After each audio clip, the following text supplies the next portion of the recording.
Hashem Naseh V'Natzliach, Shiur Torah. We'll learn a few things. Hanukkah is coming up tomorrow, so we'll learn a few things about Hanukkah and also a few things about Brit that I wanted to go over, because we went over Shabbat, at least parts of it. Because you could talk about Shabbat for a year and a half straight and still not finish. But the basics of Shabbat, you guys obviously know by now. Then, as far as tefillin, we went over last week. Some of the basics of tefillin, some of the cool things about it when you check it out scientifically. And then Brit is the third core covenant that we have with HaShem that a lot of people don't actually know, because people think that Brit Milah, when a kid is 8 days old, is really the only thing that matters. As long as you have a Brit Milah when you're 8 days old, everything's okay, you're considered Jewish, and you can do whatever you want after that. Unfortunately, it couldn't be more wrong. As a matter of fact, that Brit Milah gets you started on a path that you really can't get out of, whether you want to or not. You become Jewish, you become someone that has a different type of agreement with HaShem than a person that's part of the 7.5 billion people that's in the world. When you're just another person, when you're not Jewish, you can pretty much do whatever you want. You don't have to do a Brit Milah. You have to just do 7 basic mitzvot that pretty much most of them are just common sense. Don't worship another god, like an idol. Don't put one of these Buddha things in your house. Don't eat an animal while it's still alive. Don't have marital relations with your sister, your brother, or stuff like that. Things that are basic common sense. Don't steal, don't kill. So these things are very, very basic common sense. You don't really necessarily need the Torah to know that you're not supposed to kill somebody if you're going to have a civilized world. Now, when you're part of that part of the world, which is 99.999% of the world, you really have very basic requirements to satisfy HaShem. Unfortunately, most of those people don't do it. And the biggest reason is lack of knowledge, which is the same exact reason that you have with the Jewish people of why people don't keep Shabbat, why people don't keep the Brit, why people don't do tefillin. Because they don't know. It's not that they don't know it exists, is that they don't know the significance of it. And I think there's a very, very big difference between knowing something exists and knowing how significant it is, knowing how real it is. So, for example, I was talking to my brother the other day, and I think I gave you guys the same example. A lot of people say they believe in God. In my opinion, and I'm nobody, but in my opinion, 99.999% of the world does not believe in God. Not the same God that's a real God. Because if somebody believed in God, there's no way they would do anything against him. Meaning that right now we're trying to learn some Torah. Okay, great. So we're learning some things. I'm showing you some things from the book, Hashem's book, and he gave us some amazing things to learn about. He gave us some amazing things that that science has advanced in over the last several decades to prove certain things that were already written 3,300 years ago. And everything is all fine and dandy. But that's going to be very different. There's a certain amount of evidence that will show you something is real versus seeing something for real. Meaning if something came down from Shemayim and Hashem started talking to us, that's a different level of knowing something is real than us talking about it in the way we are. And then even taking it one step further, somebody just says, oh yeah, I believe in Hashem in just my own way. I'll drive on Shabbat, but listen, me and Hashem have an understanding. No, I eat chazir here and there, but don't worry about it. When I get up there, it's going to be okay. I'll figure it out with Hashem. He understands my situation. So don't worry about it. Because I have a problem, I have a big desire to eat chazir once a week, Hashem forgives me. It's only once a week. Oh, because Hashem understands that I have a desire for women or I have a desire for men, then I can be a prostitute. Hashem understands. People have this illusion of who Hashem is, they make it into like one of their friends and from the schoolyard. Like, oh, no, he understands me. Don't worry about it. Yeah, I didn't show up last week. We had a meeting. But if I show up this week, it's going to be okay. They create this illusion of what Hashem really is. And the problem is that figure that they're creating is not Hashem. It's not even close to Him. Because if Hashem came down and started talking to us, then we would know not only that everything here is real, and He's real, but everything He's saying from that moment on, it becomes like part of our blood type. It becomes part of us. Hashem comes down and He starts talking to us. We realize that He's here. We realize that He's telling us, listen, Tomer, from now on, you have to show up on time. Nisan, from now on, you have to do this. Daniel, from now on, you can't pull no-shows last minute. All these things. If He starts telling you guys these things, you obviously know it's real. He says, tell me, Yaron, from now on, you have to actually be a little bit more prepared before the lecture, not wait for Hashem to help you last minute. So He has to give us something. But if He tells us these things, we know it's real, and we know it's there, and it becomes part of us. There's no doubt. Now, why does Hashem not just make it all easy for us and do what He did for Am Yisrael in Al Sinai? Am Yisrael went to Al Sinai, and as we talked about a couple of weeks ago, everyone saw His words and His sounds in Shemayim. They saw it. Every time a word came out, they saw the letters. The sounds themselves had indents in Shemayim. People saw whatever they can see from Hashem, because Hashem doesn't have a body, doesn't have anything that looks like a body, but whatever He wanted to show them, He showed them, and they knew for sure that He was there. And actually, some parts of the Midrash say that during the first 2 commandments out of the 10, He said them out loud and everybody heard. But by the time he finished the 2nd commandment, Am Yisrael, it's actually in the Torah, it says that Am Yisrael starts crying to Moshe Rabbeinu, say, please, you go talk to him alone, and whatever he tells you, we're going to do. Just because if he continues talking to us, we're going to die. What was happening is that Hashem's Kedusha was so significant that when He was talking, the neshama of every single person was coming out of their body. They couldn't take it. People were actually dying.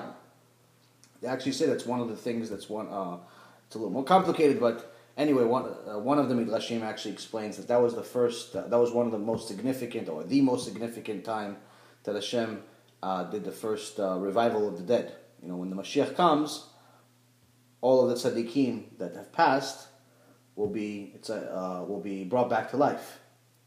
It's actually one of the foundation of Judaism is you have to believe that. Of course, when you're far from Hashem, it's hard to believe something like that. But that's at least something that we need to get to, if we're not there yet. But one of the revivals, one of the proofs that it actually happened is actually Al Sinai when the Jews were up there and they started crying to Moshe Rabbeinu to tell Hashem to stop talking, because they couldn't take it. They were dying. The neshama was actually coming out, and Hashem actually brought back their souls into their bodies. So the question here now is the most obvious question in the world that everybody should ask themselves: is Hashem showed Am Yisrael that He was there? It was very obvious. He showed them the plagues, that 10 plagues over a period of a year.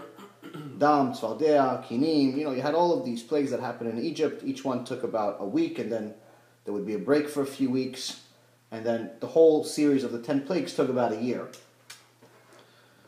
And they saw that this is obvious. This is obviously divine. This is not Moshe Rabbeinu doing this. This is not any magician doing this. This is things that are divine. So they saw Hashem's work. Then they saw when they left during the Exodus, when they left Mitzrayim, and the Egyptians started following them, chasing them. Hashem put a pillar of fire, from Shemayim to the ground, to pretty much around them, to protect them from them and slow down the Egyptians. This stuff doesn't happen in nature. So obviously, there's something here. Then they go to Al Sinai and they see Hashem's words, things that have never happened before, things that never happened before, and things that will never happen again, happen in Al Sinai. It's the most significant event in the history of mankind, in the history of creation. So they saw this, and they believed in God. Pretty easy. I mean, listen, if I was there, which they say technically every neshama was there, but let's say if we got brought back in time 3,300 and something years ago, and we were in Al Sinai, we saw all of this stuff, life would be a lot easier as far as following what Hashem says, because we know, because we saw, right? So the question is, how come Hashem doesn't make it easier? Why doesn't He just come down here every time we have a Shiur Torah? Let Him teach us. It's a quick question, no? Here's the difference. When Hashem showed Am Yisrael and made it obvious and made it indisputable that He's there, that means that the margin of error was non-existent, meaning you could not make an error and not get punished. So it actually says that also in the Torah, in Torah Bechtav, in the written Torah, that a person violated Shabbat right after Al Sinai, the whole thing, a person that violated Shabbat, and Moshe Rabbeinu knew that that person is actually a tzaddik. He was a righteous person. So he didn't want to kill him, because he knew the Torah says somebody that violates Shabbat, you have to kill him. That's his punishment. We already went over it. Kill him in this life, next life, and he's not part of the nation. But the first sentence is here. But Moshe Rabbeinu is, he's a righteous person. He's very merciful. He doesn't want to kill him. He knows the guy is a tzaddik. He screwed up. Maybe he did something wrong. He doesn't understand why this guy did it. It's one of the midrashim says that he did it on purpose, just to show people the significance of Shabbat and the significance of the punishment, and to make sure that people take it seriously. But anyway, the point is that Moshe Rabbeinu goes to Hashem and he says, Hashem, he violated Shabbat. What should I do? So for anyone who thinks that Shabbat and the punishment for Shabbat is not real, or that the punishment that Hashem says maybe is metaphorical, some people say this, which is a big, huge, gigantic mistake that's couldn't be a bigger kfirah and heresy against the Torah than saying something against what the Torah is saying, by saying that, no, the punishments in the Torah, it's only metaphorical, it's not real. The death penalties that they say is not real, it's just that it's metaphorical just to scare people because Hashem loves everyone. So anyone that says that is going against the Torah, it's not true. Because, and this is, Hashem put this specific story in the Torah to answer this question in a very simple way. So Moshe Rabbeinu specifically asks Hashem, what should I do with this person? What does Hashem say? Kill him. Kill him in front of everyone. Not only kill him in front of everyone. Now, killing somebody, and let's say just, shooting him with a spear, slicing his throat, privately giving him poison, that's one level of death. Killing him in public, would you agree it's a different level of death? It's very, very different. So this answers the question. And I don't know if anyone that says anything other than that even read that verse, because it can't be translated anything different. The Torah says that even though there are midrashim and there are interpretations of certain sentences of the when they elaborate the meaning of certain verses, it never ever contradicts the basic, the pshat. Meaning what it says, it's what it says. Any interpretation will add to it, never go against it, never contradict it. So the pshat is what it is. It always means that. Any interpretation would be above that, meaning you could add to it and elaborate on it and give more details. So for example, you could say, there was a house there. Let's say that's what the verse says. But the interpretation is they look at the verse, they look at the words around it, they look at the sentences before it, after it, and even stories after it, when they put things together, they say the house was there, and it had 3 windows, and it had a door, and there was 3 people that were living in it. They give you more details of what was in the house. So that you can do. But to say, the basic verse saying the house was there, and another verse says, no, it really wasn't there, that you can't do. You can never go against it. So when Hashem specifically says that this person that is righteous, that was righteous his whole life, not only kill him in front of everyone, I don't know how anybody translates that verse any other way. You can't. And anyone that does is just lying to people. And unfortunately, it's a big problem today because people are scared to tell people the truth. And again, my opinion is that the softer way of lying to people until they finally wake up on their own just does not work. Yeah, but the thing is that even if you interpret it, even if you interpret it the way it really is, you're telling people, God said, if you don't keep Shabbat, then you get skila. Okay? But we don't.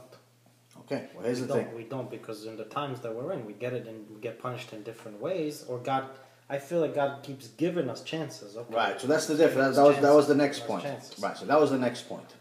So now, in those times, because everyone saw that Hashem was there, and there was no doubt about it, if someone violated, the punishment was immediate.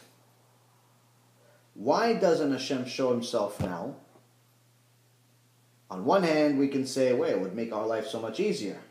But in reality, it's actually his mercy that's causing him not to show himself now. Because if he did, he would have to punish us the same way, and pretty much 90% of the world would be wiped out instantly. The fact that he doesn't show himself now is the reason we don't get punished right away.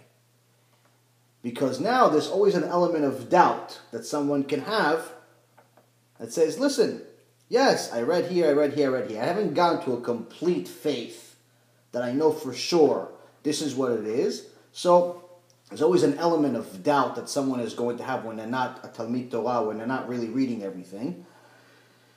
And his ancestors, whoever has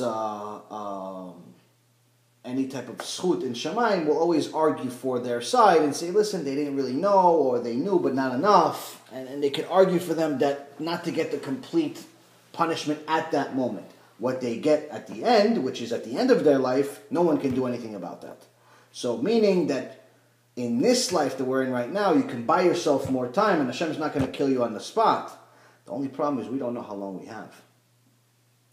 One guy has 20 years. Another guy has 100 years. Another guy could have 15 years. Another guy could have 45 years.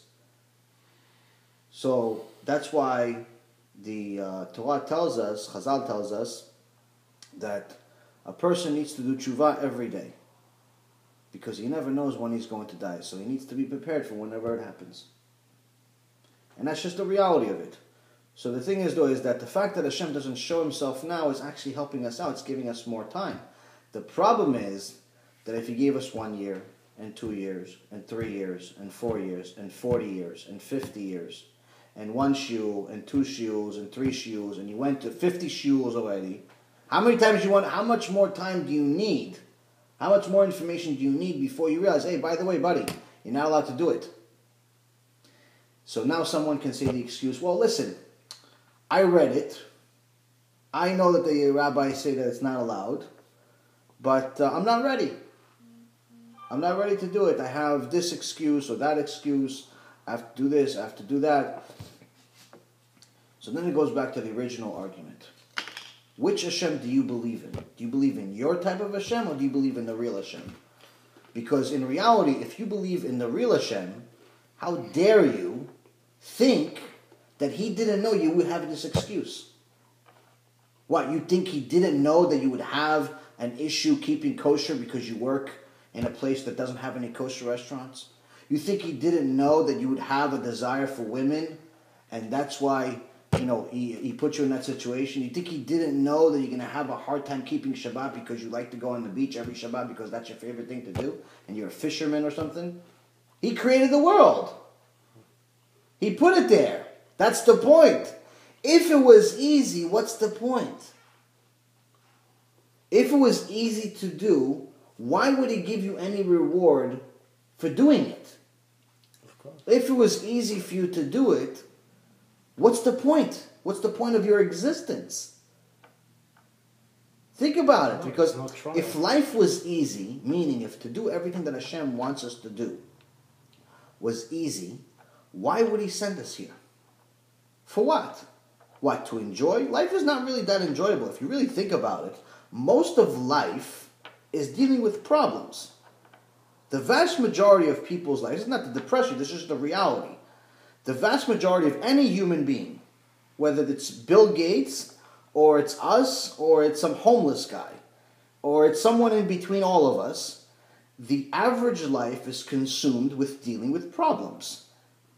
Sick, poverty, bills, women, men, kids, pets. Everything that we deal with is a problem.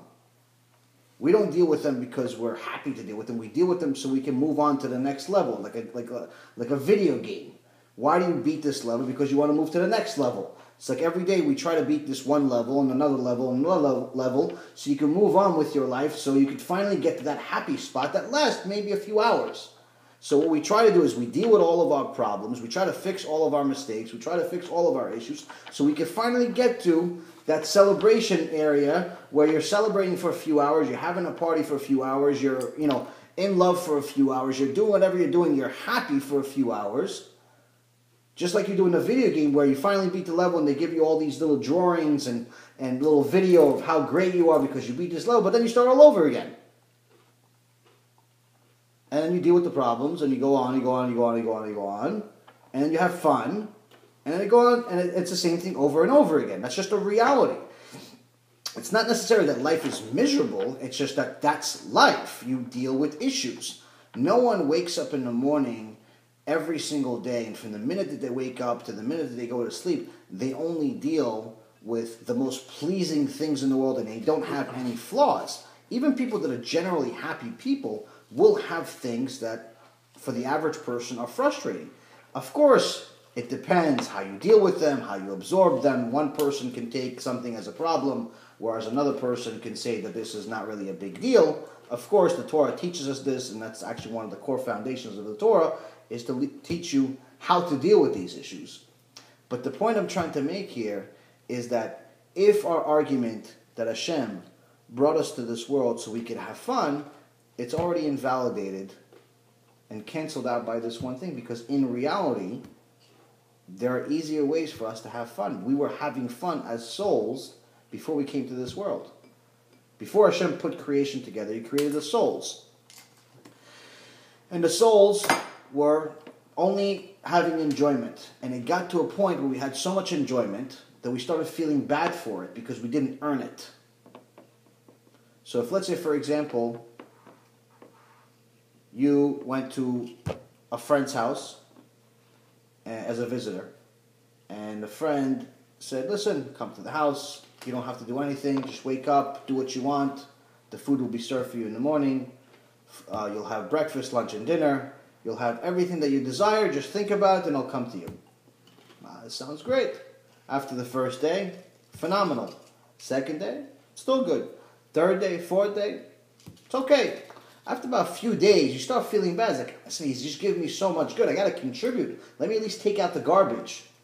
Let me at least wash the dishes. Let me at least help out. Okay, so listen, I lived in a little hotel for a couple of days, but after a couple of days, if you're a normal human being, you start feeling bad. You're like, okay, let me contribute something. Listen, you're buying me this, you're buying me that. After a while, you start feeling bad because, like, what? I don't deserve all of this. I need to help the guy out. That's a normal human being would have these reactions.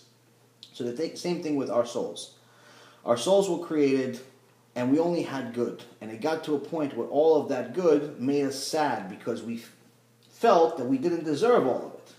So we actually asked Hashem to bring us to this world so we can earn it. Now, obviously, to earn all of the good that He can offer us, it's a big, it's not easy. He's giving us eternal good. What can we possibly give Him? He doesn't need anything. So the test obviously is not easy. Doesn't necessarily mean that it's not possible. Doesn't necessarily mean that it's impossible. That's too difficult.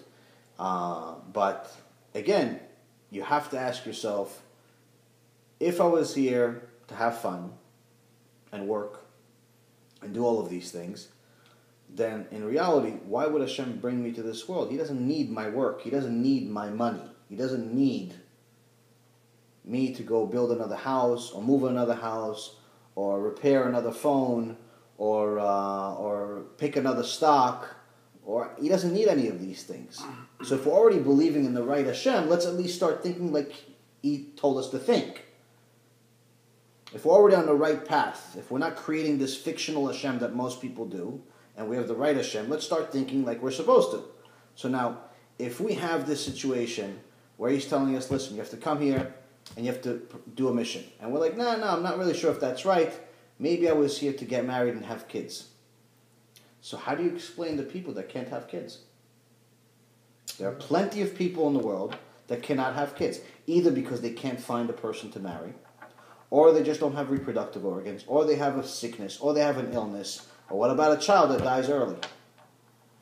Plenty of people in the world will give everything that they have in life just to have a kid, but they can't have a kid. So you're telling me that those people were created with no purpose? No, obviously not. There's no such thing as a creation without a purpose. Nothing ever in history was ever created with no purpose. This is actually one of the things that Rabbi Mizrahi says, which is a great example. He says, something as simple as this. You say, for example, you see this table that we're sitting around.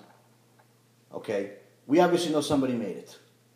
Right? It wasn't created out of thin air. I promise you guys, I didn't think about it and it was created. Somebody created it, I paid for it. So, the person that created it didn't just wake up one day and create this table and put this table, build this table, and somebody asked them, well, why'd you make this table? No, I don't know. Well, is it going to be used for something? No, I don't know. Well, is it something that you're going to do something with? No, I don't know. I didn't create it for any reason. No one ever, it makes no sense. Everything has to have a reason. This notebook was created because somebody wanted to sell it so somebody else could write on it. The phone was created so somebody could use it to communicate with someone else. The book was created so you could transfer information from one brain to another. The food was created so one person, can sell it, the other person can consume it, and both can continue living and continue doing transacting business. Everything was created with a purpose, which means that every creation in this world, which includes us, has to have a purpose. So if we were created in this world to have children, it wouldn't make sense that would be the purpose, because there are plenty of people in the world, millions and millions of people that cannot have children or just never have kids. So you cannot say that Hashem, the creator of everything, created something with no reason. You're pretty much saying that he made a mistake. It's not possible. So obviously children is not the reason why we were created. Food is not the reason why we were created, because he could have easily made us not necessarily eat. We don't serve any purpose by eating. Yeah, we could do a bracha, but it's not a having fun and eating at different steakhouses is not necessarily going to elevate anyone's soul by any stretch of the imagination. No one's going to Gan Eden because they ate a good steak at one restaurant over the other. So children is not it. Having fun is not it. Working is not it. Getting married obviously is not it, because that has to do with children. All of these things are important parts of life, and they add to life, they add to the purpose, but it cannot be the purpose.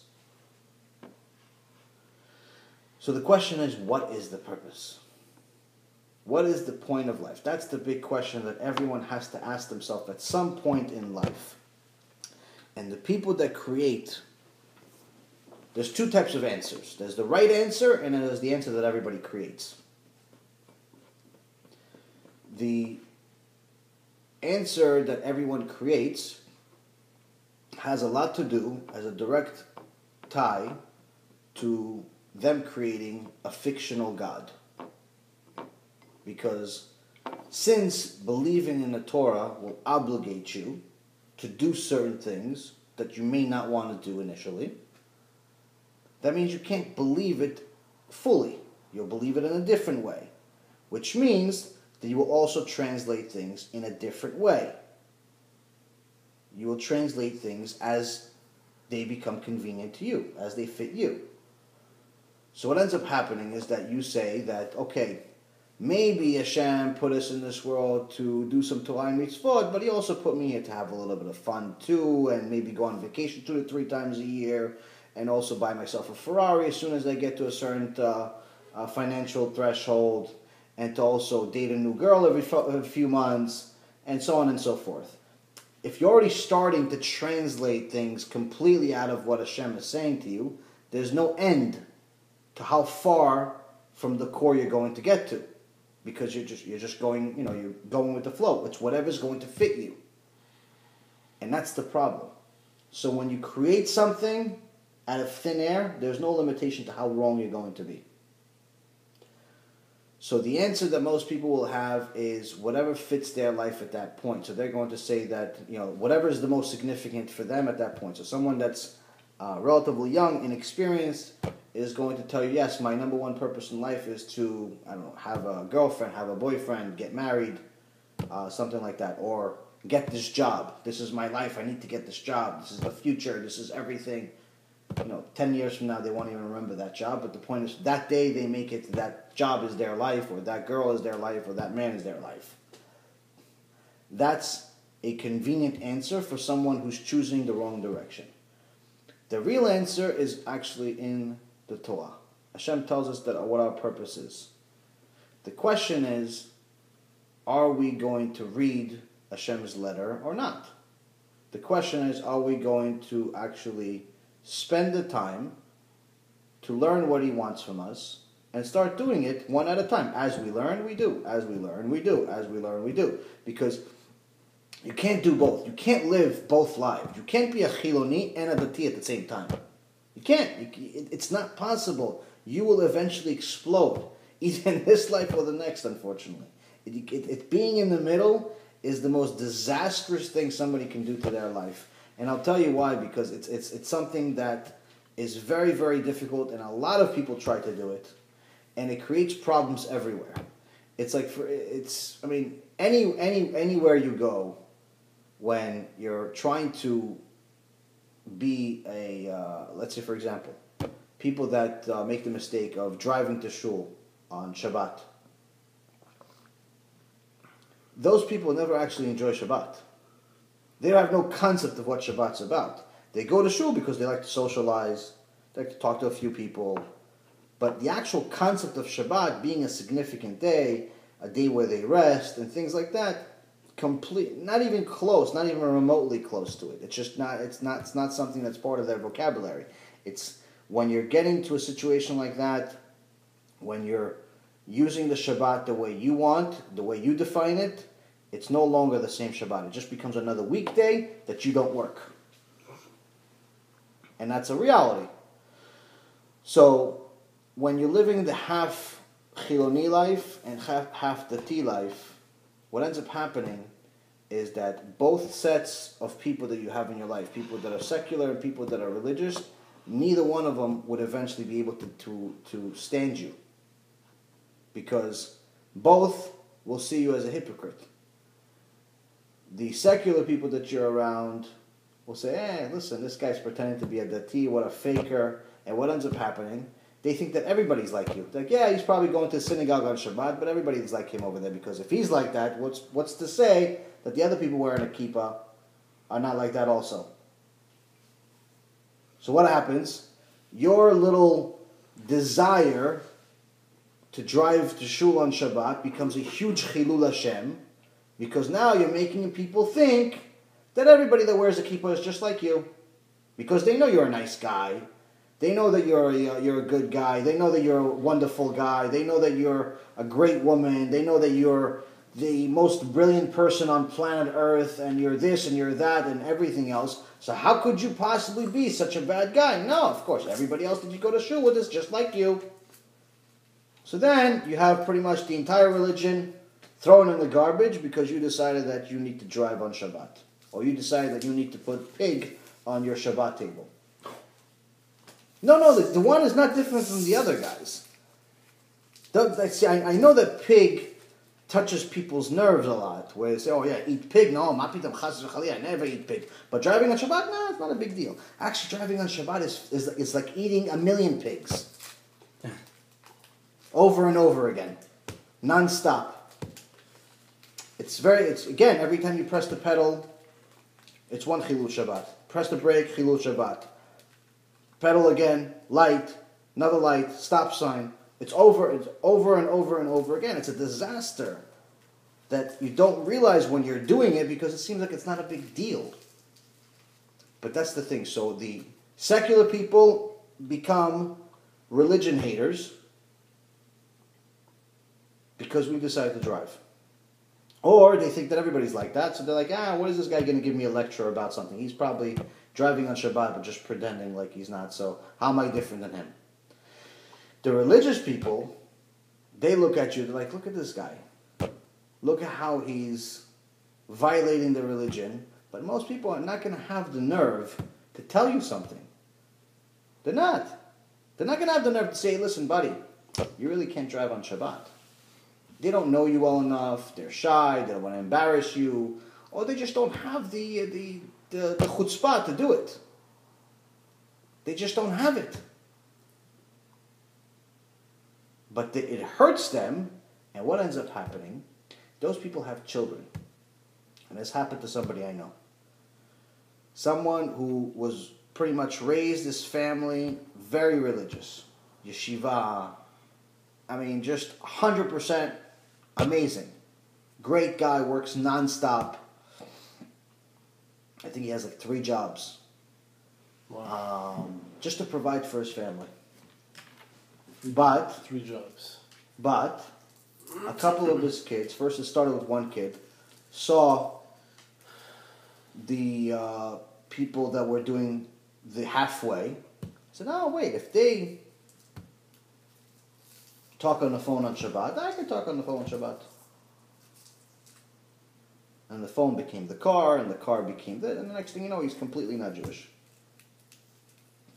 So what happens is that, yes, maybe you won't affect every person, but you could affect enough with one person that was pretty much brought up religious, but not with enough emunah where they know why they're doing it, and you can take them without even knowing it, without even knowing that you even impacted anybody at all, take them completely off the derech, and make them completely secular, and that person can end up ruining their entire life just because they saw you talk on the phone outside of shul on Shabbat.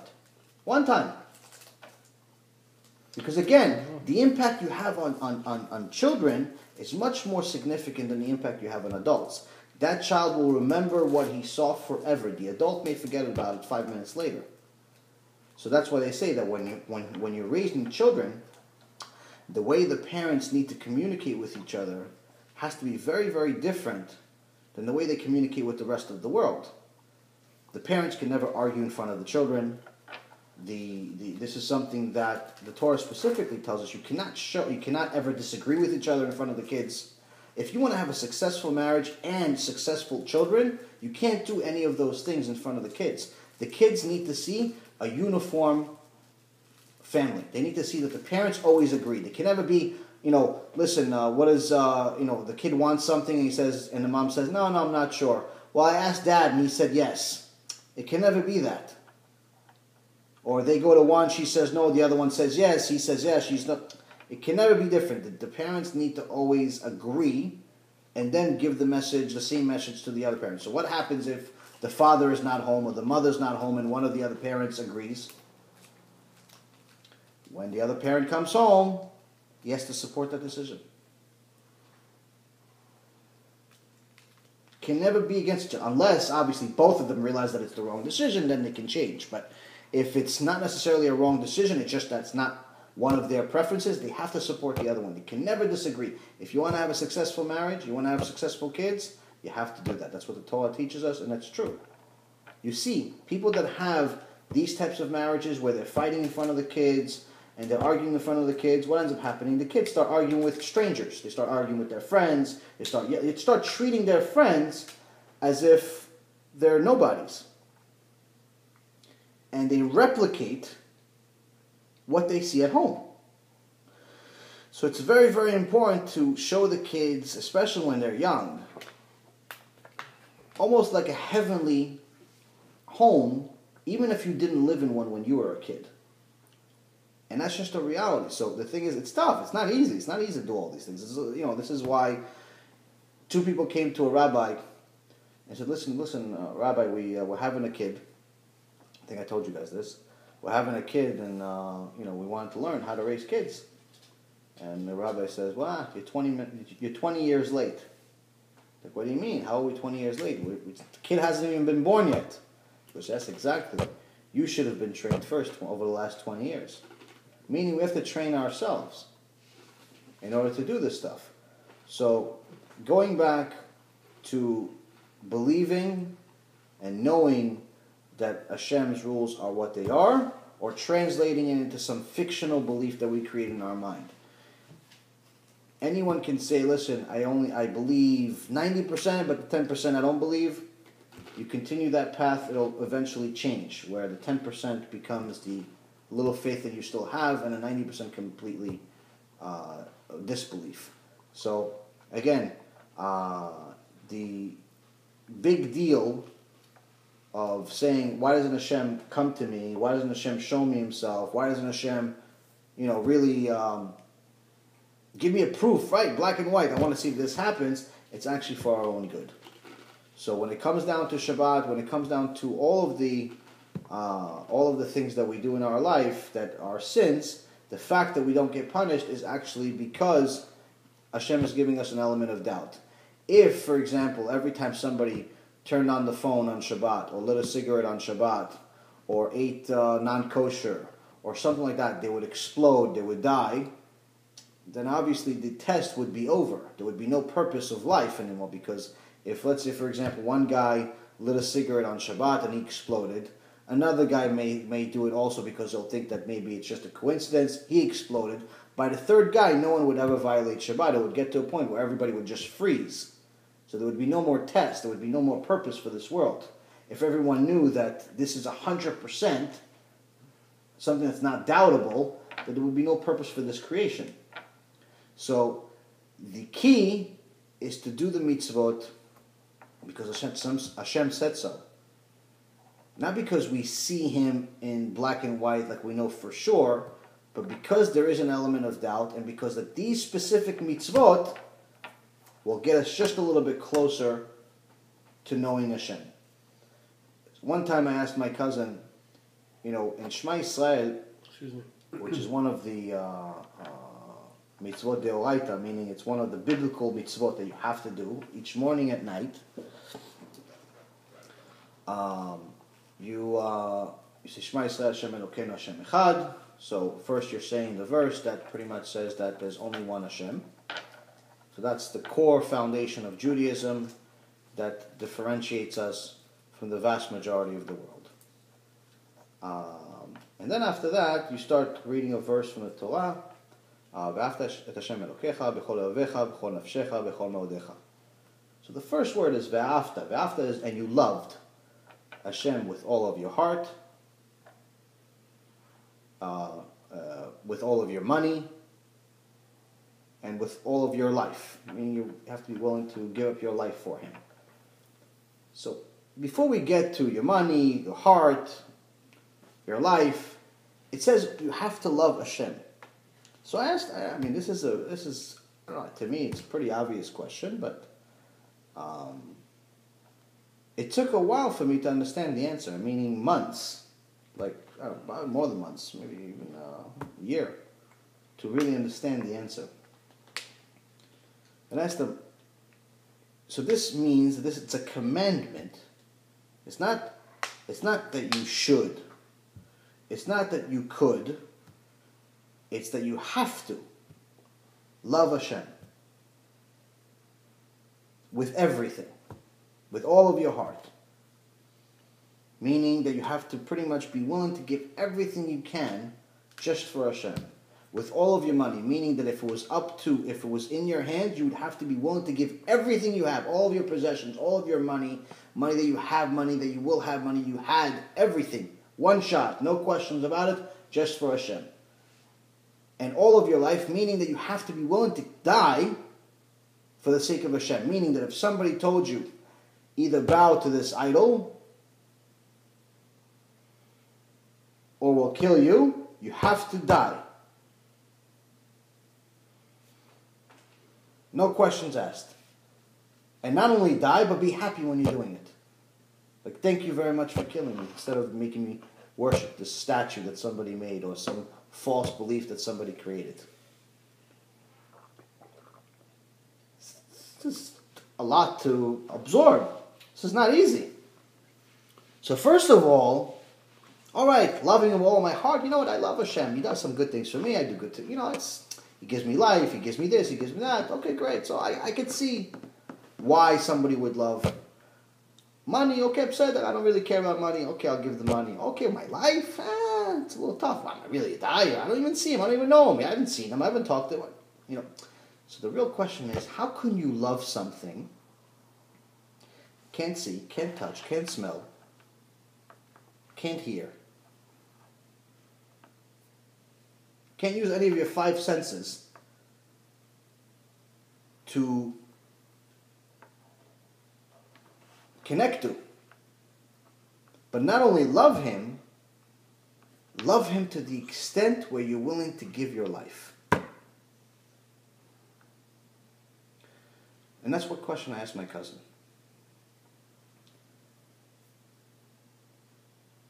How can you love something like that? I don't know him. He didn't come to me. Listen, if I was Moses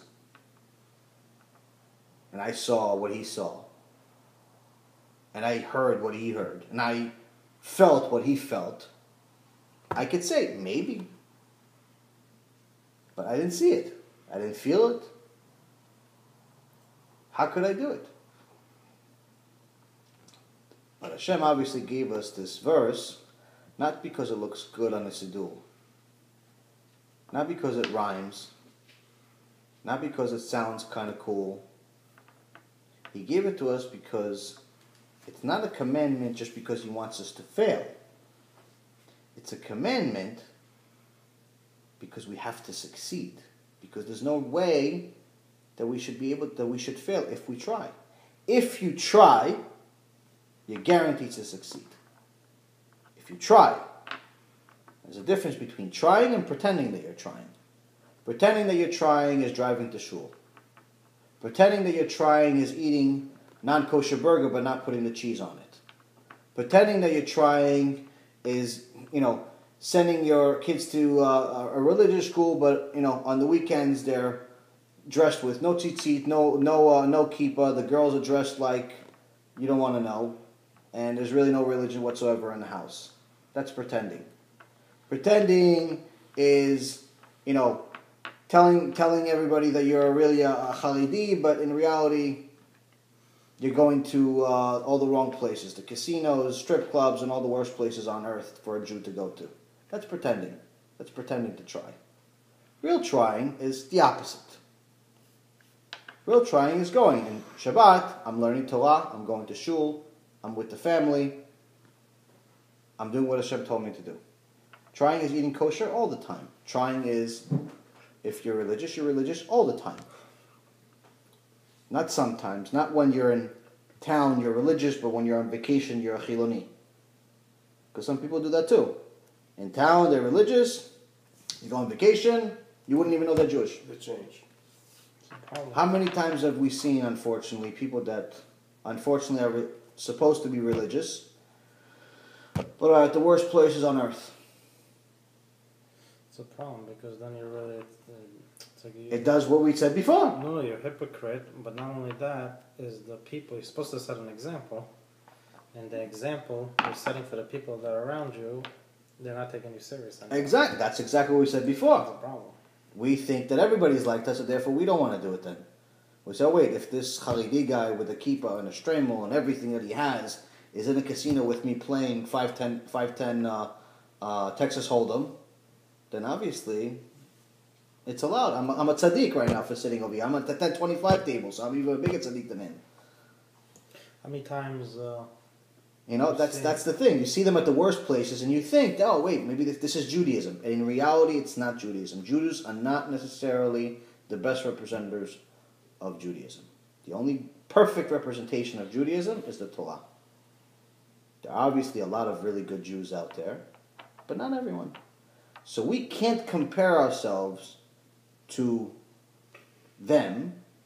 We have to compare ourselves to what Hashem tells us. This is what a model Jew has to do. A model Jew is not allowed to get angry.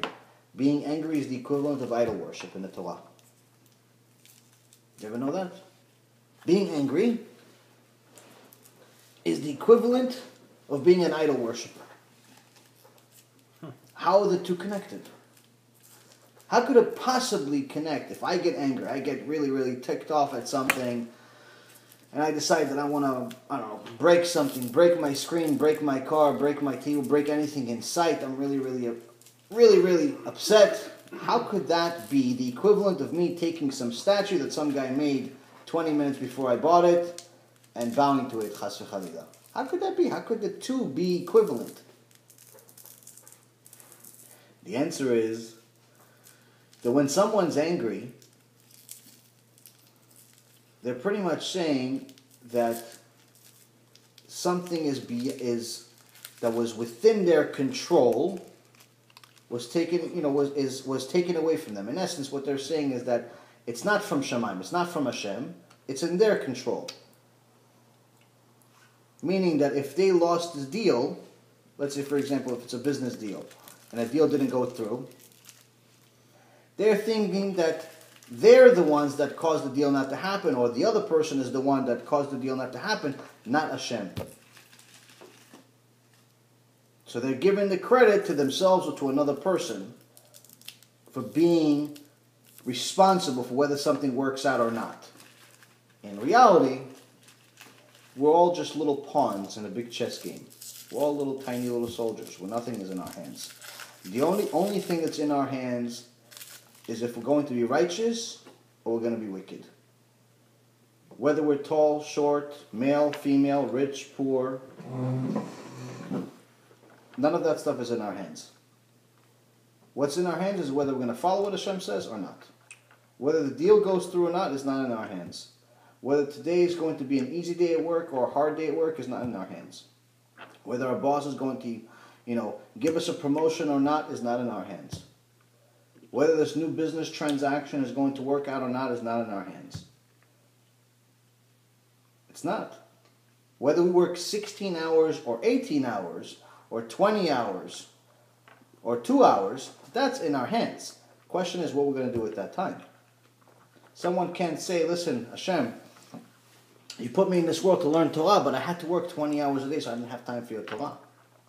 Because obviously that means that you don't believe in Hashem, because Hashem says, Panasai is for me. It's not from your work. Whether you work 2 hours or you work 20 hours, whatever Hashem wants you to have, you could always find time. You will have. You could always find time. Right. So the question is, which version do you believe? Do you believe in the real Hashem? Or do you believe in the one that you made up in your head?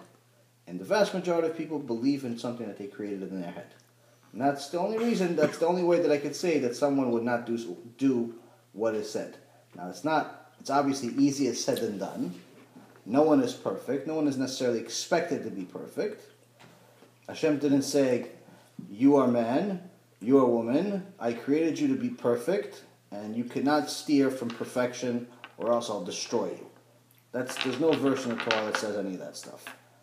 He did not create us to be perfect, meaning that we cannot have errors, because if we couldn't have errors, the world would be destroyed over and over again every day. Everyone would just fail. We're not angels. What we are here for is to try. And we know if we're trying or not. So now, the core parts of Judaism we already discussed. You have the Brit, which we'll talk about a little today. You have the Tefillin, which we talked about last week. You have Shabbat, which we talked about today, last week, and pretty much every single shiur that we had. We'll probably continue having it every shiur because I think it's the most important thing for anyone to do, even if they're keeping it already. So Brit, actually something very interesting. In a couple of weeks ago, we read Parashat Lech Lecha, where Hashem is telling Avraham Avinu to leave the home he was born in, the home of his father, to pretty much leave everything that he's ever known and go to a place that he'll tell him at another time. He doesn't tell him where he's going, he just tells him to leave. That was one of the 10 tests that Avraham Avinu had that made him such a great person and one of the best people in all of history. So now in this parasha, Hashem says, we actually start talking about the Brit Milah.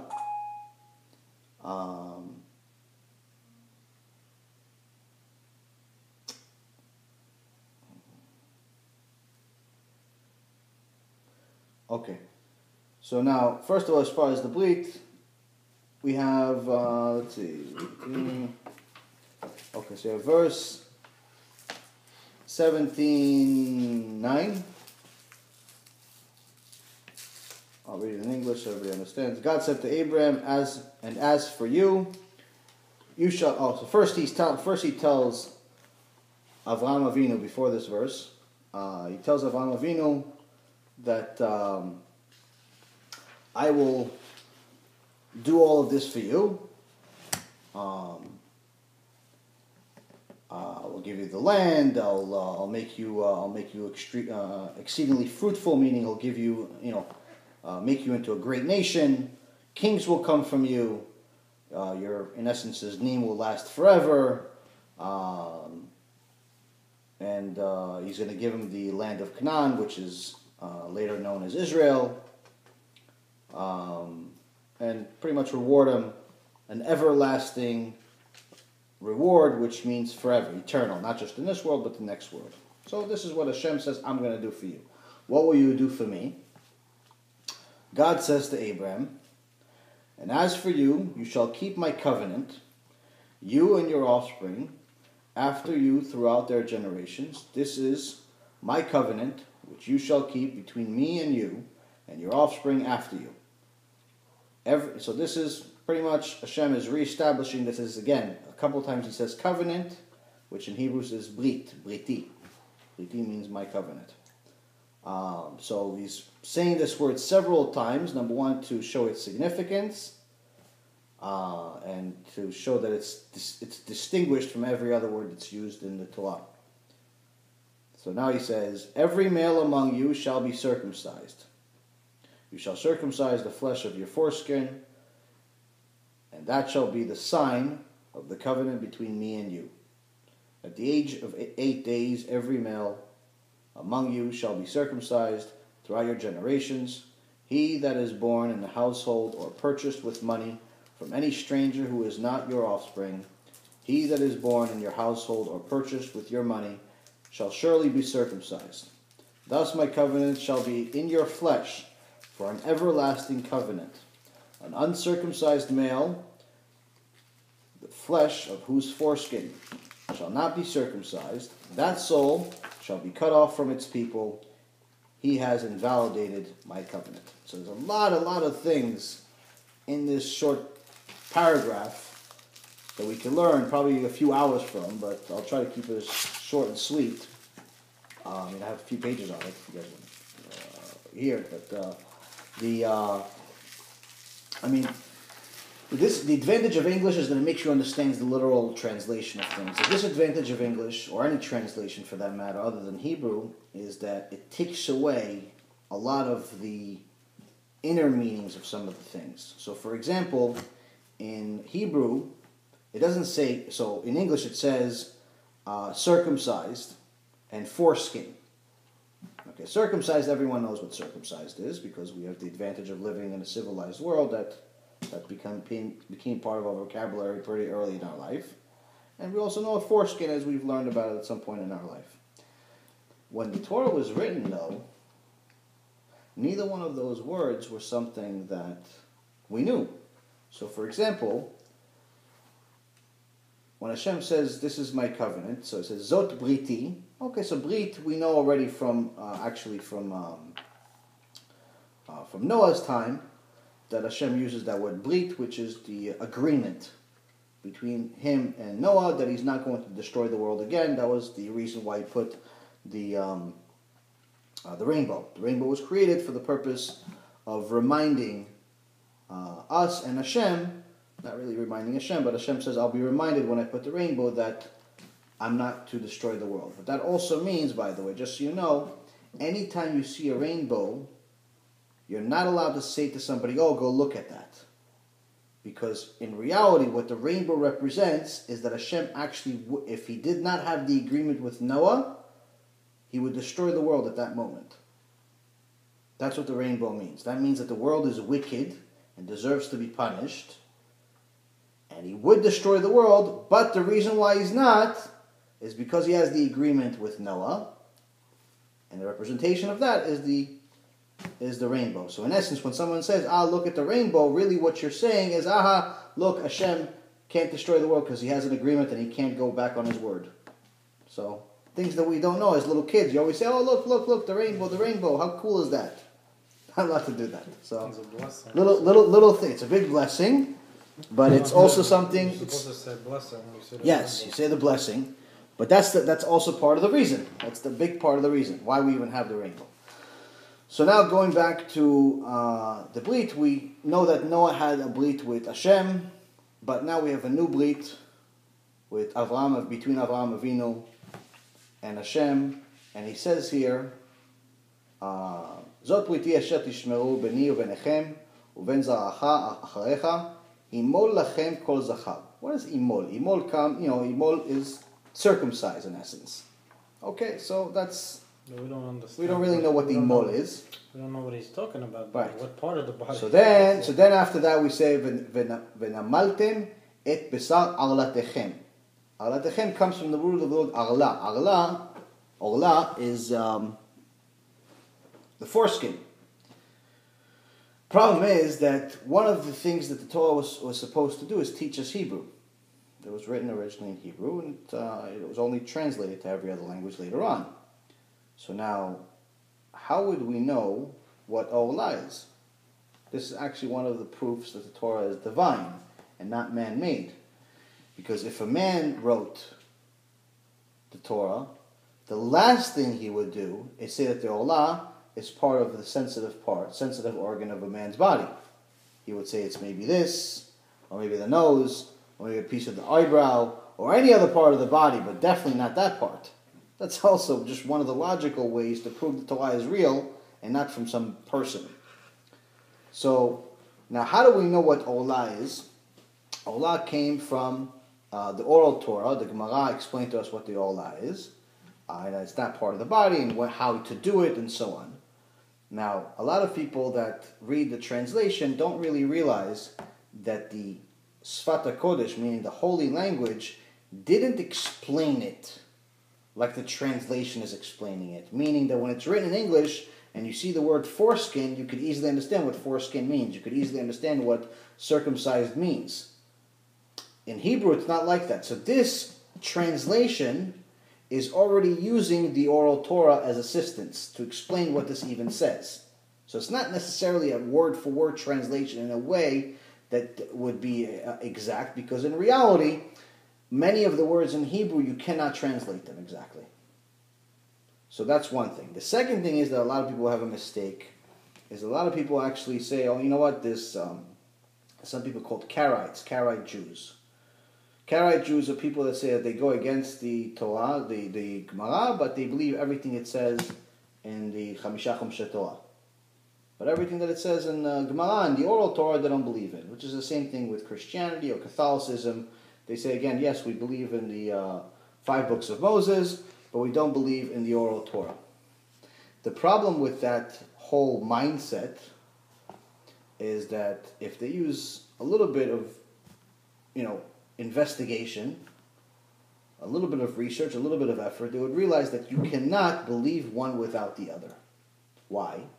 Not because, there's a million reasons why you can't, but there's one very, very, very simple reason why all of them, that entire concept that one can exist without the other, can be canceled in just one simple answer. Without the Oral Torah, you would not be able to read the written Torah. What does that mean? In English, you have the vowel system. You have the consonants and you have vowels. Every word has to have a vowel in order for a word to be created. So the word and, A-N-D. A is the vowel, N-D are the consonants. Okay? Every word has to have a vowel in order for, they're pretty much A, E, I, O, U, the 5 vowels that have to be, and sometimes Y, they have to be, one of those letters has to be in every single word in the English language. Makes up in essence, the foundation of every word. Every language has this, to some extent. Okay? In Hebrew, our vowel system is not letters. It's not Aleph, Bet, Gimel, it's not that. Our vowel system is Nikud, the points. Which means that in order for us to know how to read something in English, the letters that make the core parts of the sound are the vowels. A is A, or E is E, so you get the point. In Hebrew, the letter Aleph, Bet, Gimel, all of these letters that we have in the Hebrew language by themselves make no sound. The way we know how they sound is based on the points that are under them, above them, on the side of them. That's the vowel system. So without the vowels, we wouldn't even know how the word sounds or what it even says, because you can spell the same word with the same letters, but if you use different points, it's a completely different word. Not even similar. Doesn't even sound the same or look the same. It has nothing to do with each other. It's not like English where there's 2 words that are spelled the same, but they have similar meanings but not quite the same or anything like that. In Hebrew, it's completely different. So the vowel system is this nikud. The Torah originally was written only on scrolls. It wasn't books back then. It wasn't printing machines, obviously, 3,000 years ago. And the scrolls, like the Sefer Torah you have at Shul, if you notice, there's no nikud. There's no vowels. Why? Because it's a law that you're not allowed to have nikud in the Sefer Torah. Wait a minute. So how could we read something if we don't know how it sounds? How could we read something if we don't have the vowels? And that's where the Oral Torah comes in. There's something called a codex in English, codex, or ketel. That's why you have ketel sometimes on the back of a shul with the Sefer Torah. It always says ketel sometimes, it's popular.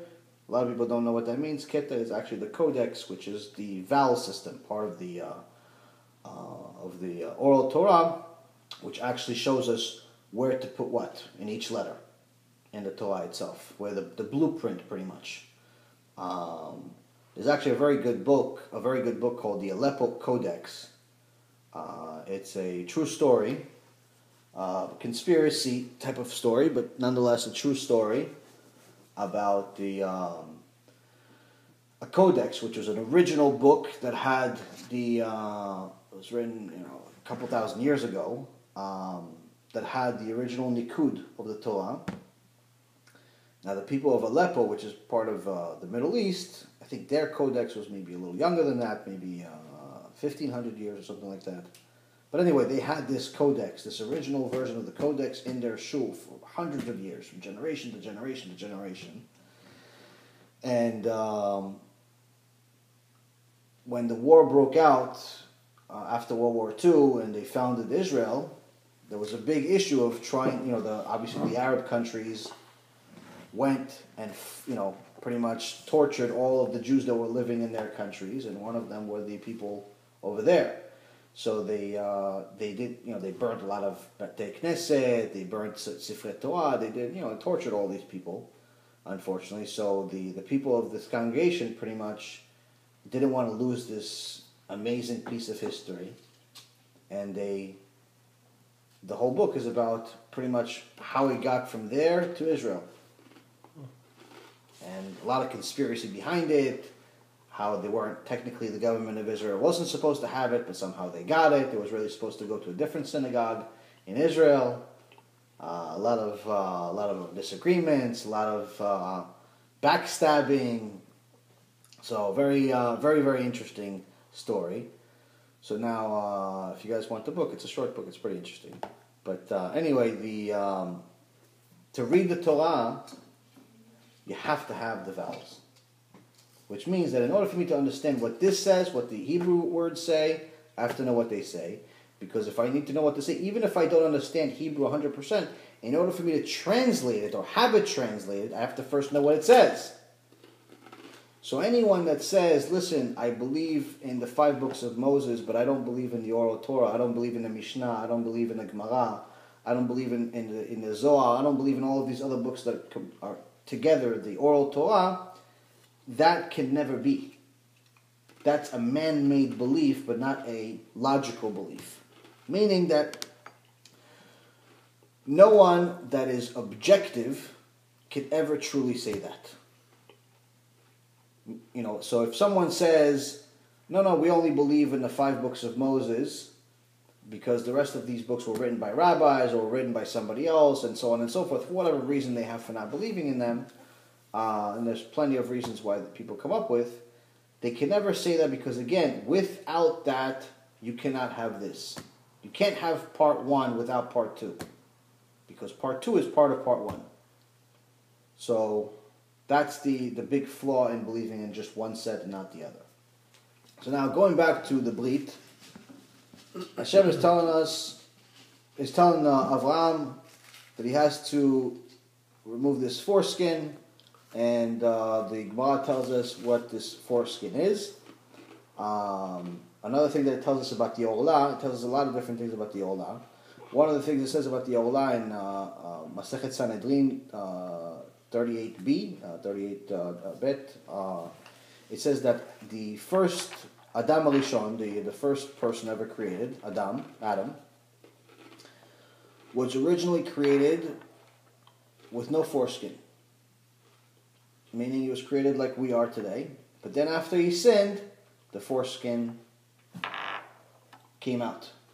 And that was a sign that the sin created a barrier between him and holiness. The fact, so some people say, there's actually unfortunately some people that are trying to outlaw circumcision. It's a very foolish thing, but nonetheless, people will do everything to be foolish. And one of the reasons is they say, listen, it's even if you believe, first of all, they think it's not healthy, which there's scientific proof that it is healthy, but they say, no, wait, even if you believe in this God of yours, pretty much by doing a circumcision, you're saying that God made a mistake. If God is perfect, how come he didn't create you perfect? Why do you have to cut something that he created? It's logical. It's actually a good argument. Think about it. It's a good argument if you think about what it is. What do you mean? If God is perfect and he created everything, he created exactly like it's supposed to be. Well, it's true, because you're not supposed to cut anything away from your body. Right. So how could it be... Why is it that only one thing you're allowed to cut? Exactly. Right. So how come?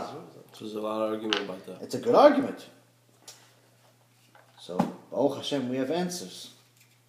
So Hashem tells us that Adam Rishon was created perfect. Perfect is circumcised, meaning with no Olah.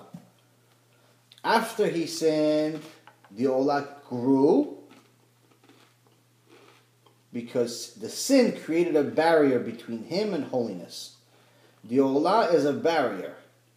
And what Hashem wants us to do, the purpose of circumcision is that He gave us one part. He gave us our bodies.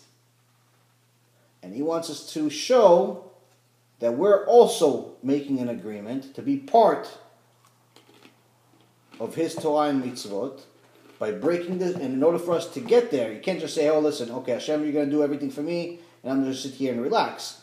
We have to show an effort.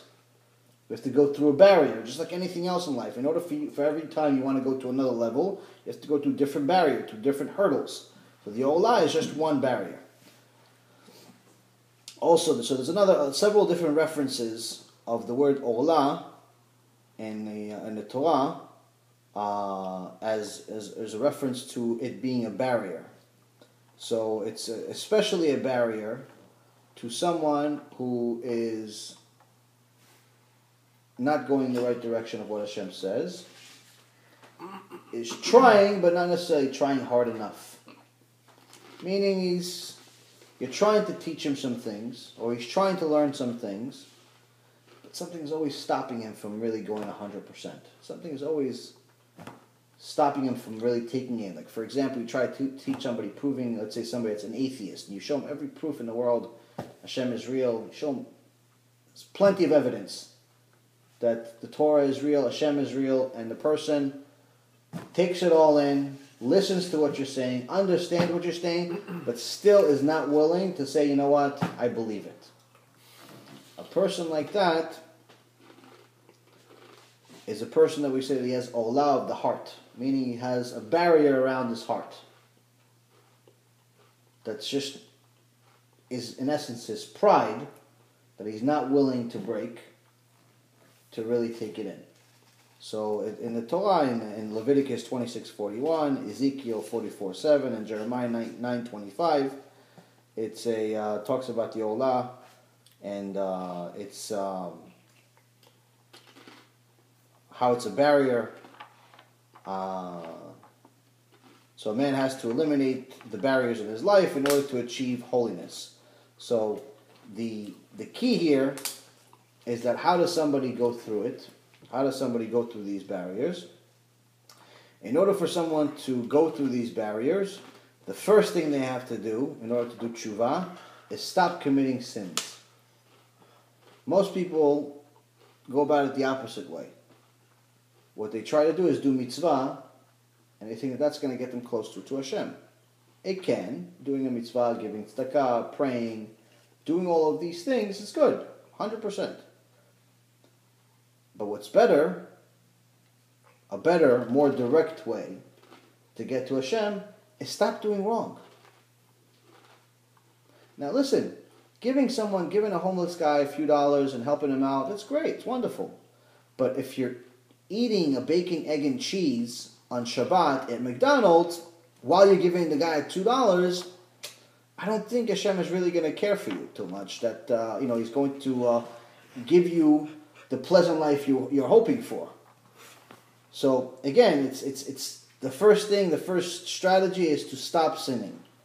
But we're all predisposed to sin because we have a yetzer hara, we have an evil inclination.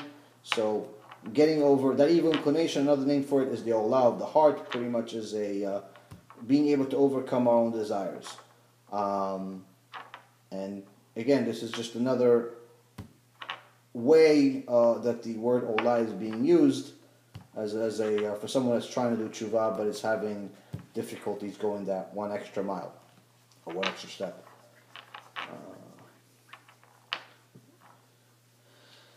In Leviticus 26:41, I summarized it a little bit. So Hashem is pretty much saying, it's talking about people that are doing tshuva, but they're doing an incomplete tshuva. Meaning, they're doing what we just talked about pretty much most of the night, where they're doing one, but they're not doing the other. They're going to shul, but they're driving to shul. Shortcut. They're trying to do their own little thing. Unfortunately, if they ever said, you know what, maybe Hashem is going to appreciate that I drove to shul, because I went to shul at least.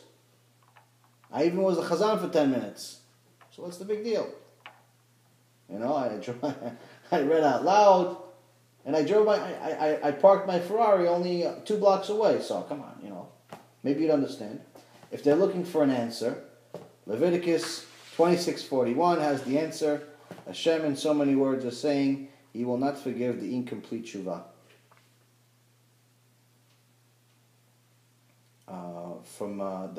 That's insincere, from those uncircumcised hearts. From those uncircumcised hearts is in essence what we've been talking about, olah of the heart, the people that have not been able to overcome their desires.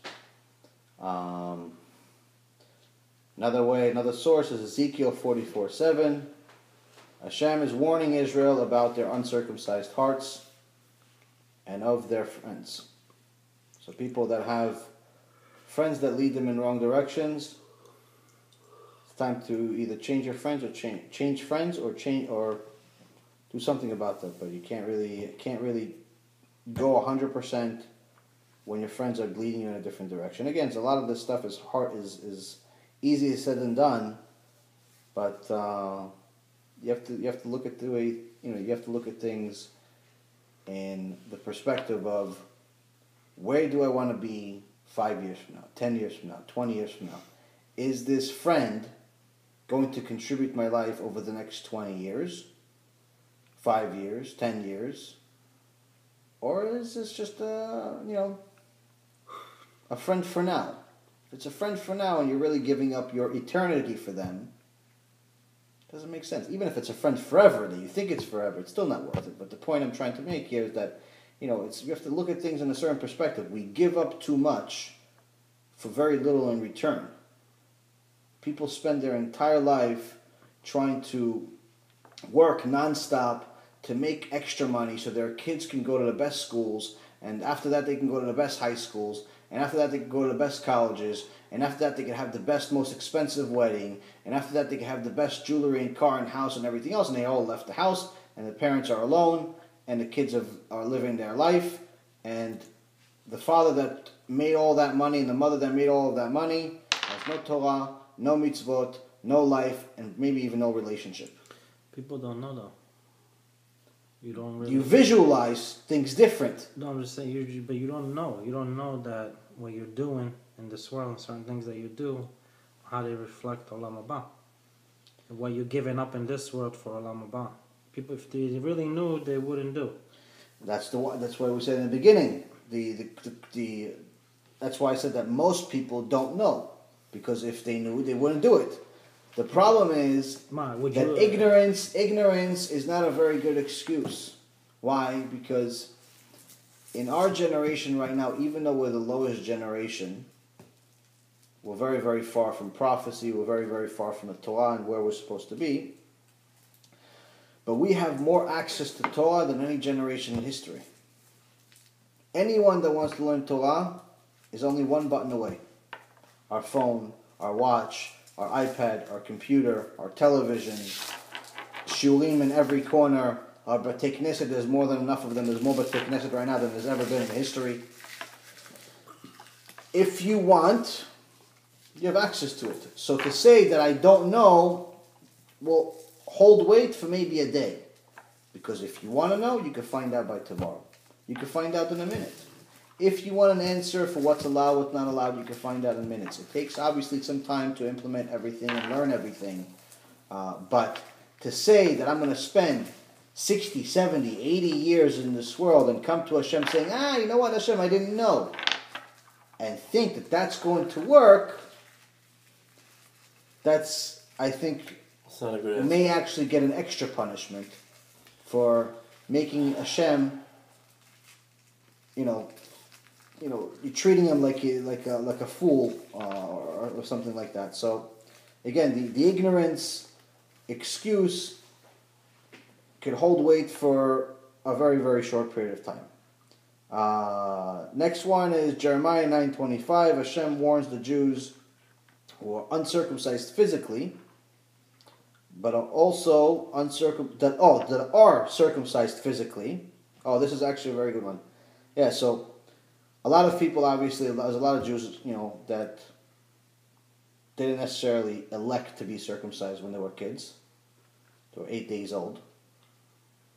But their parents did it. Some parents that completely didn't believe in Torah still did it, and some people that believe in Torah did it. But the point is that it's one of those mitzvahs that actually has a lot of luck, where most Jews in the world, and most people in the world these days actually, have a circumcision.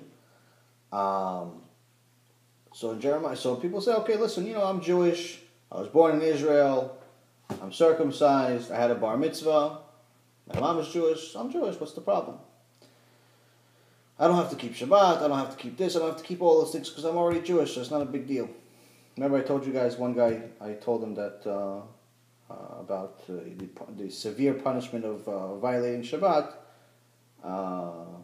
and he told me, no, I'm Jewish, I have a Jewish passport. Remember I told you guys this? Right. So, same type of response. So here, this is a response for him actually, or anybody like him that says, no. What did he say?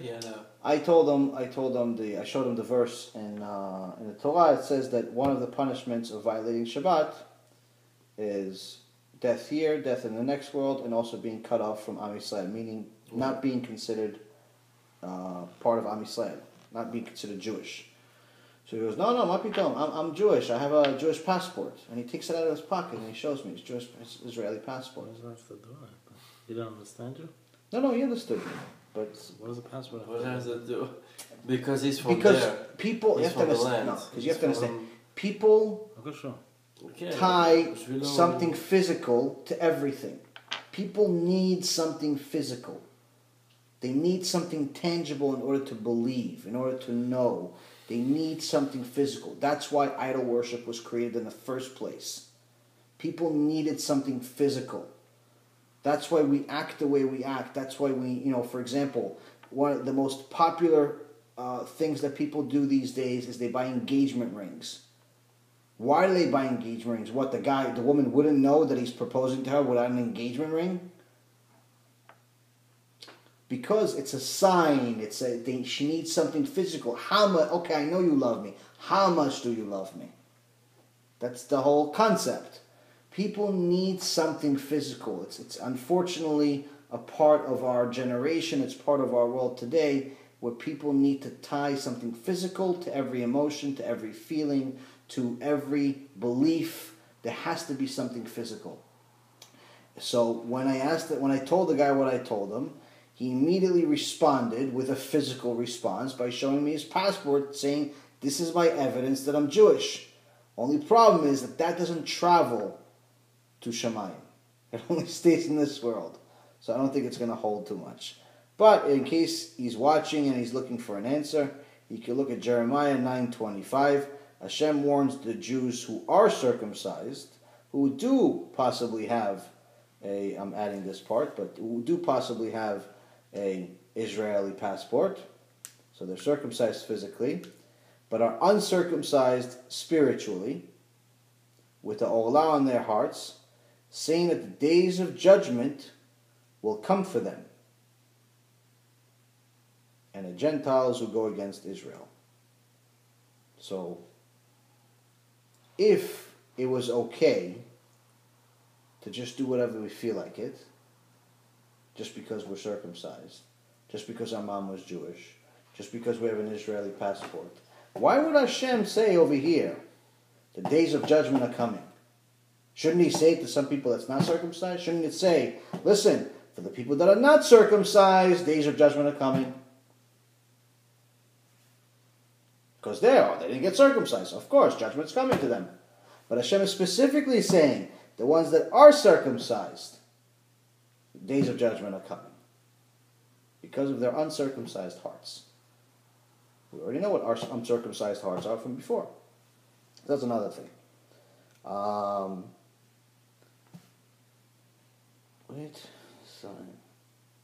So in this, going back to Parashat Lech Lecha, verse 17, chapter 17:10, 17:11, something very interesting. In 17:10, Hashem is saying, Zot Briti, this is my covenant. And 11, it says, Leot Brit, meaning the sign of the covenant. So on one hand, he's saying the circumcision is the covenant, is the agreement. But on another end, he's saying this is also a sign. So what does he mean by a sign? So we already know, we know what the Brit Milah is. We already talked about it for the last 40 minutes. What does he mean, ot? Ot Brit. So in Bereshit, when Cain killed Abel, Hashem punished him. And it says that Hashem put a sign on his head. Put a sign on him. Some say it was a physical sign, either a physical letter on his forehead. Some say it was even a dog that he gave him. Because Cain was very scared, saying, listen, since you now cursed me and you kicked me out of the land, anyone that will see me, meaning all of the animals, will no longer fear me. They'll kill me as soon as they see me. So Hashem says, no one will kill you for 7 generations, and I'll give you this sign to protect you. So from there, and from other places, we learned that ot, meaning that's the sign, can also mean a physical sign. Something physical. So the Brit Milah, the circumcision, over here he's saying literally, the reason why on one hand he's saying this is the covenant, and this is the sign of the covenant, so it's not just a covenant like he had with Noah, it's not just a covenant that he had in other places in the Torah. There's a sign for this covenant, meaning that this is literally a mark on the body. That anyone that's Jewish, you're going to know that he has to have this mark on their body. And that also teaches us why we're not allowed to have tattoos on our body. Because Hashem says this sign, this physical sign that you're going to have on your body, is going to represent the agreement you and I have for eternity. So I don't want my sign to compete with somebody else's sign. When somebody tattoos their body, they're putting a sign. They're putting something else. That sign represents something. Sometimes it represents idol worship and they don't even realize it. Sometimes they do realize it. Sometimes it represents a boy, a girl, a dog, or nonsense. Point is, it is a sign on their body. They're putting a sign on their body, and they're stamping their body, and that is competing with Chas v'Chalila, but competing with Hashem's stamp that He specifically told us not to violate. So that's another thing that about tattoos, and also the sign aspect of it. Let's see.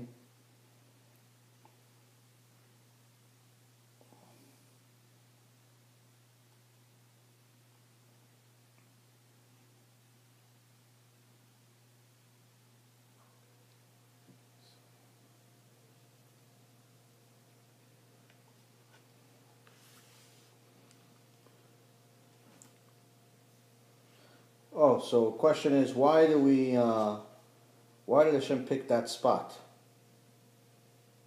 Well, there's several reasons for that, but why did Hashem pick that spot of the body? Why not the ear? Why not the finger? Why not just get a haircut? Why not shave for the first time? Why not, cut off a toe? Why there? Because that part is a reproductive organ, and it's going to symbolize that the brit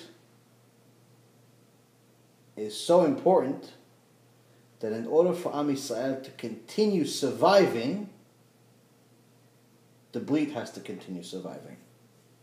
The Brit is essential for Jewish eternity. Meaning if we just stop, if the Chas v'Chalila, a law was passed like the Greeks tried to do, actually during Hanukkah, one of the things that the Greeks tried to do is destroy us. They were different from the Romans. The Romans tried to kill us physically, like the Nazis. The Greeks tried to kill us spiritually. So they tried to make circumcision, or they did make circumcision, a violation against the law. So the Brit Milah is on the reproductive organ, because in reality, if such a law, Chas v'Chalila, was passed and there was no more Brit, you wouldn't be able to tell who's Jewish and who's not. You wouldn't have this covenant anymore. So in order for Jewish mankind to survive, and the rest of the world really to survive, because one of the purposes of the world, the purpose of the world is Judaism and Torah, in order for that survival to stay, we have to have this Brit. Why the 8th day? There's two interesting things about the 8th day. 8th day, the number 8 represents something supernatural in Judaism. So you have the 6 days of the week, you have 7 days as a holy. Number 7 is a holy number, it's a godly number. And number 8 represents something mystical, something supernatural. So how do we show that something is supernatural on the 8th day? People are constantly saying that Brit Milah is dangerous for kids, and if it's done incorrectly, it can be. But for some reason, Hashem is obviously blessing every child at the 8th day, without most people even knowing that it's happening. So now the human body has a certain amount of white blood cells.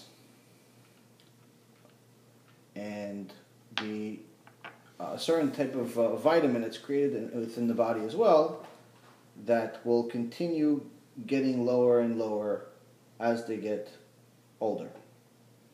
So initially it's created with a certain amount, and then pretty much the amount continues deteriorating as somebody gets older. So that's why generally it's a kid will have a much easier time healing from a broken bone than an older man that's 40, 50, 60, 70, 80 years old. But what we see with a newborn is that they're not born with their complete set. They get the highest level of white blood cells that they will ever have in their life on the 8th day. That from that day on, it will always be lower. It's significantly higher on the 8th day than any other time in their life. Meaning that they will never be able to heal as fast from anything as they do from that day. This has been scientifically proven. So what happens to kids that have to wait after the 8th day? If it's a physical reason, obviously, there's people that are, there's kids that are born prematurely, or they're having health issues, and it would be a health risk for them to have a Brit Milah on that time. So obviously it doesn't necessarily apply to them because they're outside of the exception, the outside of the law. So there's, for every rule, there's an exception to the rule. So in that particular case, I actually know somebody that had a kid that was born with a very, very serious heart problem, and was in the hospital, I think, for 7 or 8 months of the boy's life. But HaShem, he's out of the hospital now, and I think he's doing much better. But he was doing much better when I spoke to him last, HaShem. But very, very, very difficult first 7 months, so they didn't do a Brit Milah. Yeah, so it's Brit Milah is supposed to help us, not endanger us. We didn't do Brit Milah for 7 months. Yeah. Or period. No, eventually they did, of course. Wow, 7 months for a kid, 7 months to do Brit Milah. It's not easy. It's not easy.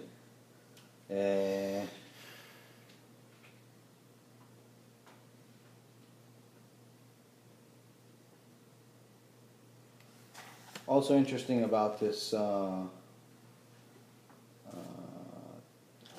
last things about Brit Milah.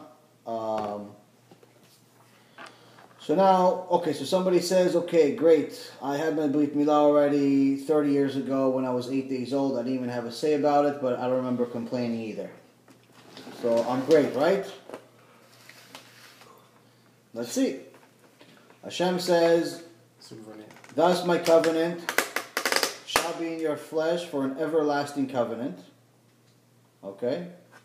An uncircumcised male, the flesh of whose foreskin shall not be circumcised, that soul shall be cut off from its people.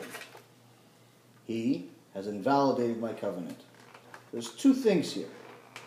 One, that soul should be cut off from its people. That sounds familiar from Shabbat. But then another one, it's the second half to the sentence. Actually, there's a exclamation point here.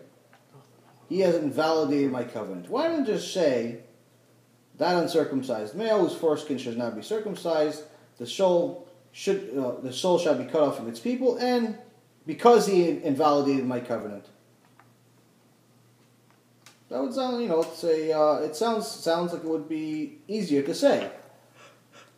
והערל זכר אשר לא ימול את בשר ערלתו ונכרתה הנפש ההיא מעמיה את פריתי אפר.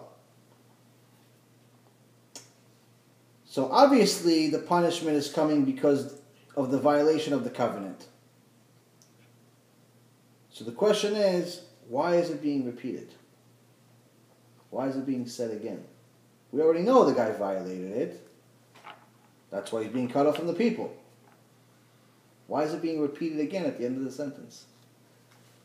Because this does not necessarily pertain to just someone that doesn't have a choice at 8 days old.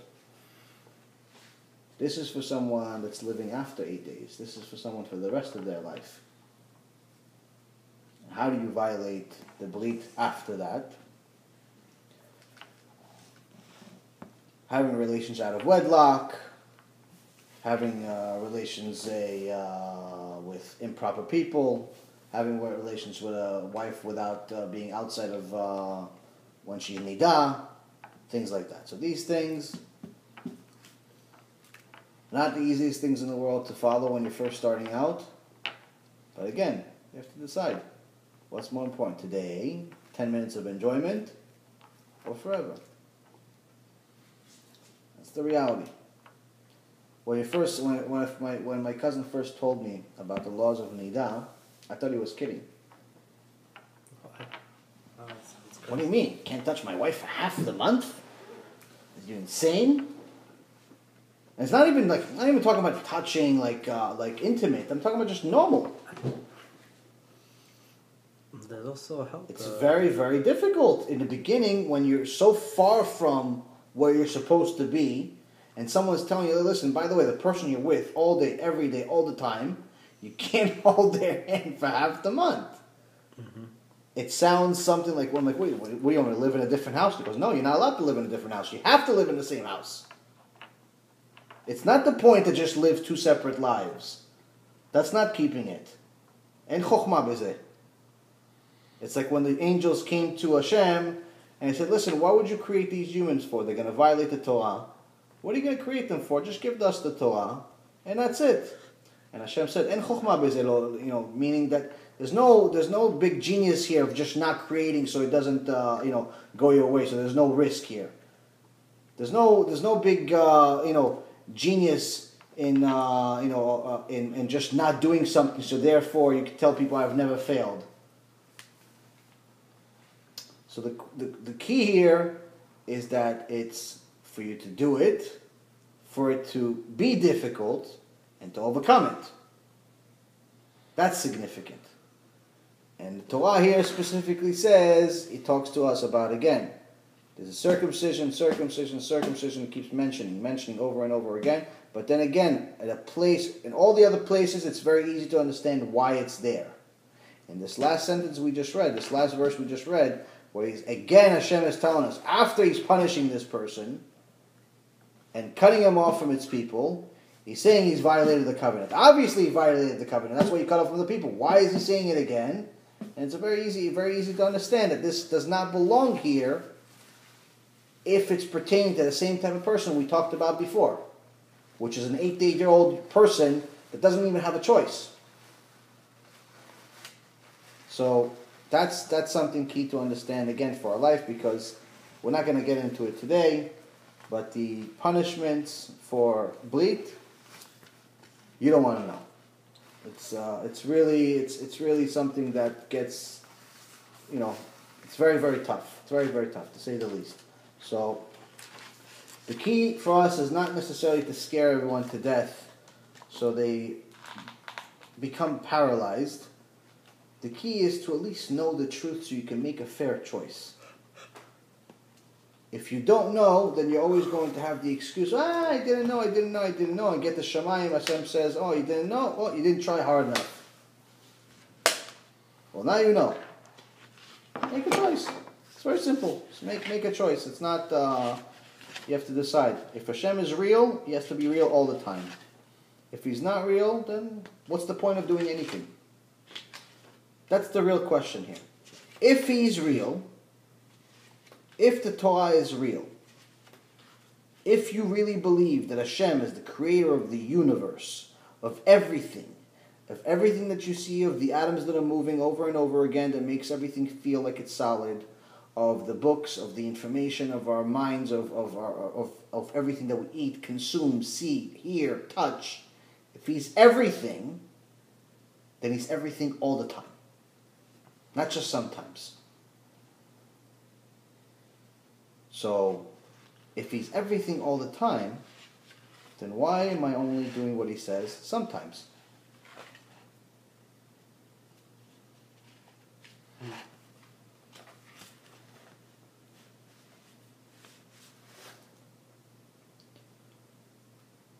Few quick things about Hanukkah. Or are you guys going to fall asleep on me? Which one?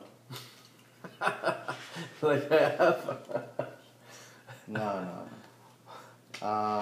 Okay, so let's do some Hanukkah stuff. 6:45. I was at my truck No, I'm not. this morning.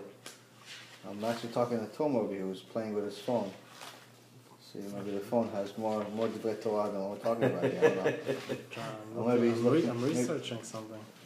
Like Mozart, when I go to Mozart, so it's like, so what's interesting in the phone? we will say some jokes about the phone. So tell me what's, I mean, what are you reading? What are you reading over there? you guys gotta come with me on Mozart Wednesday night, whenever you have a chance. קיבלת על הראש קצת, על הברית. Now I see why. Now I see why the zurkvaniot you said they're good. What's it? To burn it, you mean? Yeah. To burn the zurkvania? No, I'm not talking about that. It's one of the Yeah, biggest challenges, one of the hardest challenges in Judaism. Not easy, my friend, not easy. Okay, so Hanukkah, a few things. You ready? Or did I scare you away? Okay, so you know what? Let's stop here. Let's stop here, and then we'll continue another video. We'll start another video later. So, HaShem, we got some. We'll call this the Brit Covenant video, and B'ezrat Hashem, we'll start a new video another time.